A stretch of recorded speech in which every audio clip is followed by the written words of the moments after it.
Hello guys, welcome to my channel Unique Code Solution. मेरा नाम है विमल दुधात और गाइस आज हम देखने वाले हैं जावास्क्रिप्ट सीरीज़ का 13th वीडियो। चलिए गाइस शुरू करते हैं। गाइस लास्ट वीडियो में हमने क्या देखा था?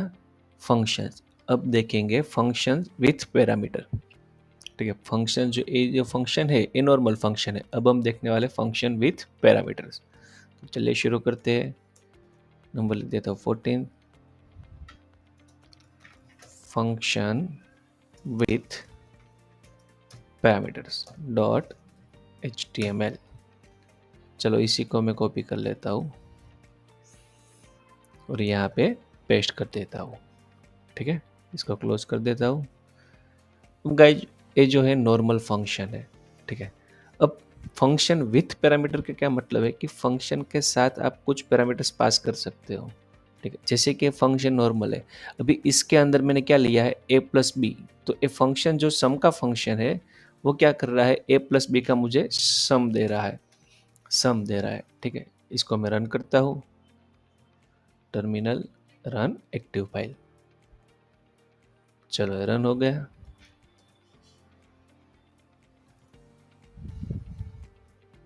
इसको क्लोज कर देता हूँ। यहाँ पे देखो दोनों का सम मिल गया मुझे। ठीक है, पर अब ये जो ए बी है, ठीक है, ए बी है। अब मैं क्या करता हूँ, फंक्शंस के अंदर पैरामीटर पास करता हूँ। तो पैरामीटर किस तरह से पास कर सकते हैं? तो ये जो फंक्शन जब नेम लिखा है उसके अंदर हम कुछ भी पैरामीटर पास कर सकते हैं। चलो ए बी सी मैंने पास कर लिया। ठीक है, अब मैं क्या करता हूँ, ए प्लस बी प्लस सी तीनों का सम करता हूँ। ठीक है, सेव करता हूँ और रिफ्रेश करता हूँ। तो गाइस नान मिला। नान मीन्स कुछ भी नहीं, क्योंकि मुझे ए नहीं मिल रहा है, बी भी नहीं मिल रहा है और सी भी नहीं मिल रहा है।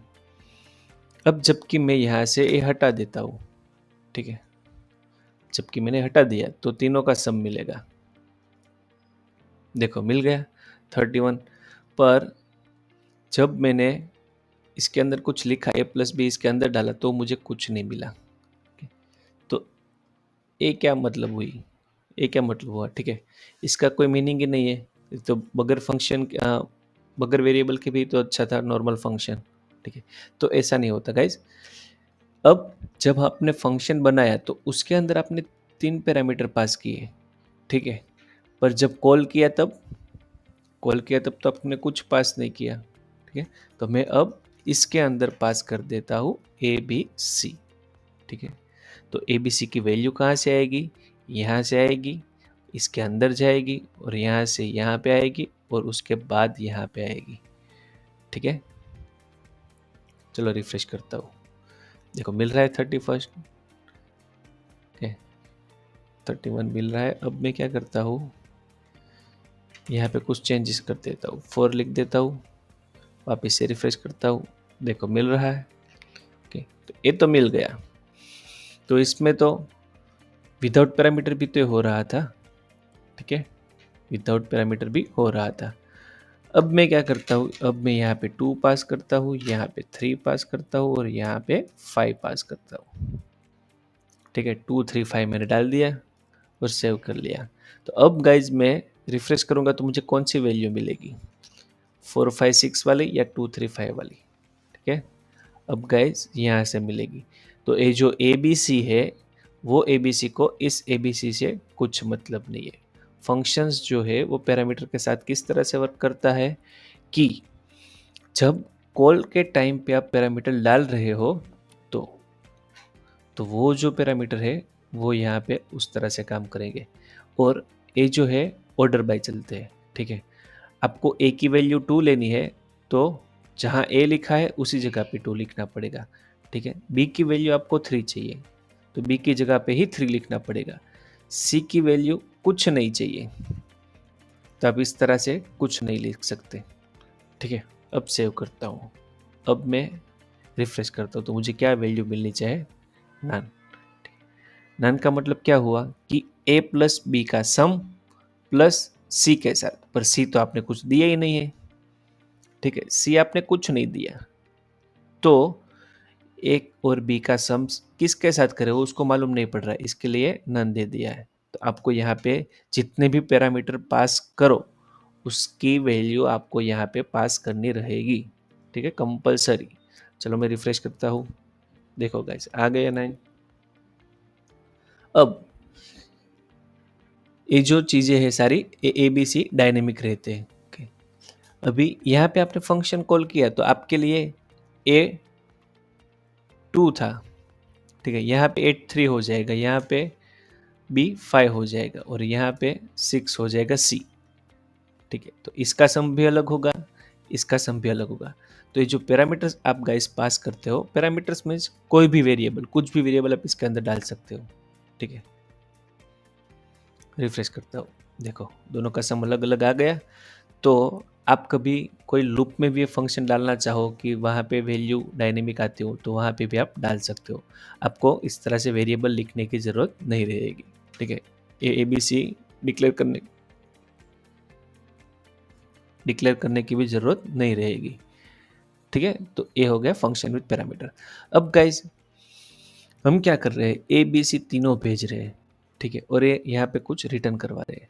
अगर कोई फंक्शन ऐसा है कि आपको सिर्फ यहाँ पे सम नहीं करना है, सम की वजह से ना आ रहा है, तो मैं यहाँ पे console dot log A B C करता हूँ, ठीक है, कि ए क्या है, बी क्या है और सी क्या है, ठीक है। तो रिफ्रेश करता हूँ तो देखो इसका 2 3 4 है, 3 5 6 है, 2 3 4 और 3 5 6, ओके, ये दोनों का कंसोल है। इसे अभी कमिट आउट कर देता हूँ तो 2 3 4 आएगा और अनडिफाइन क्या है कि ये रिटर्न कुछ नहीं कर रहा है, तो इसका है अनडिफाइन आ रहा है ए। इसका कंसोल यहाँ से हो रहा है जब ये फंक्शन कॉल हुआ तब, या तो फिर आप कंसोल यहाँ से हटा ही दो, ठीक है। कंसोल की ज़रूरत ही नहीं क्योंकि उसके अंदर तो मैंने कंसोल किए है। सम बाहर ही लिख देता हूँ, देखो आ गए 2 3 4, तो ए है 2 3 4, मैंने फंक्शन के अंदर वैल्यू भेज दी, ओके। अब मुझे क्या करना है कि भाई मेरे पास तो ए और सी दोनों की वैल्यू है, बी की वैल्यू नहीं है, ठीक है, बी की वैल्यू नहीं है। तो मैं इस तरह से लिख सकता हूँ, चलो इस तरह से लिख देता हूँ, मेरे पास सी की वैल्यू नहीं है, ठीक है, तो मैं 2 3 इस तरह से लिख सकता हूँ। तो ए बी 2 मिलेगा, सी अनडिफाइंड मिलेगा कि भाई सी मुझे नहीं मिल रहा है, देखो 2 3 और अनडिफाइंड। अब मेरे पास ए की वैल्यू 2 है, सी की वैल्यू 3 है,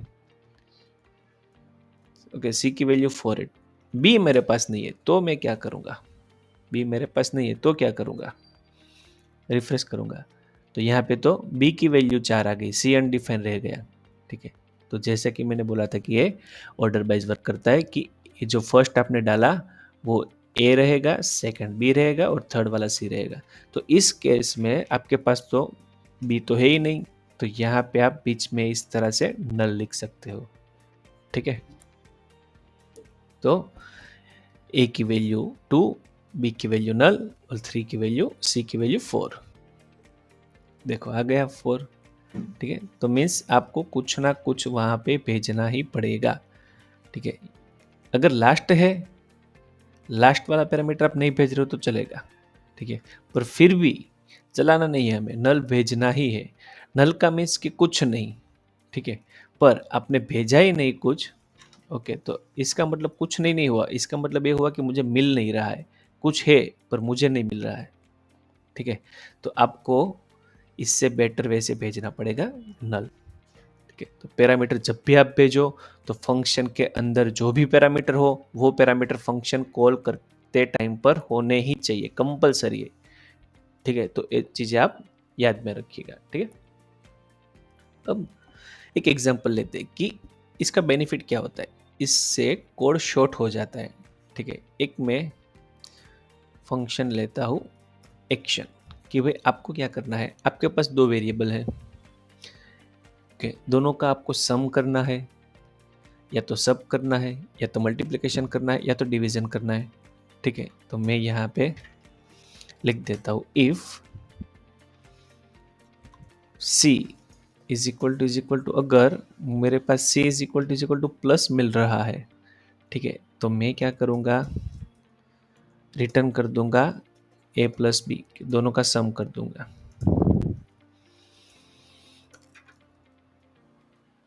else if C is equal to minus मिल रहा है तो क्या रिटर्न कर दूंगा, ए माइनस बी रिटर्न कर दूंगा।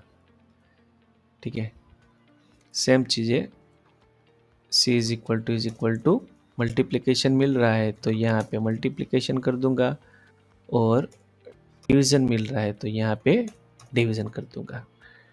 ठीक है, तो अब ये हो गया एक्शन का फंक्शन।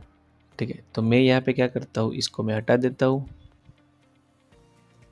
और यहाँ पे एक्शन कॉल करता हूँ, एक्शन।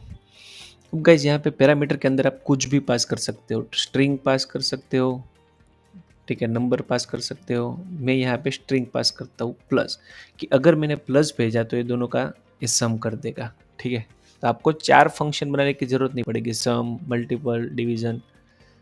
रिफ्रेश करता हूँ, देखो 5 + 3 8। अगर मैं माइनस सब्सट्रैक्शन भेजता हूँ तो 3 - 5 - 2। अगर मल्टीप्लिकेशन भेजता हूँ तो 15 मिलना चाहिए, 15। और अगर डिवीजन भेज रहा हूँ तो उस हिसाब से 0.36 आएगा।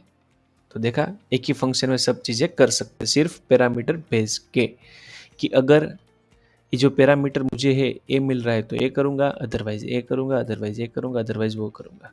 ठीक है, तो पैरामीटर भेज के आप कॉमन फंक्शंस बना सकते हो। ठीक है, वो कॉमन फंक्शन किस तरह से बनेंगे वो भी मैं आपको आगे दिखाऊंगा। ठीक है, तो ये था guys normal function with parameter. तो आज के लिए इतना ही गाइज। अगर आपको मेरा वीडियो पसंद आए तो प्लीज़ गाइज लाइक कीजिए, और अभी तक आपने मेरे चैनल को सब्सक्राइब नहीं किया तो प्लीज़ सब्सक्राइब कीजिए, और ज़्यादा से ज़्यादा बने मेरे चैनल को शेयर कीजिए ताकि इस तरह के औसम वीडियो में ला सकूँ। तो मिलते हैं गाइज अगले वीडियो में, तब तक के लिए bye guys, thank you for watching.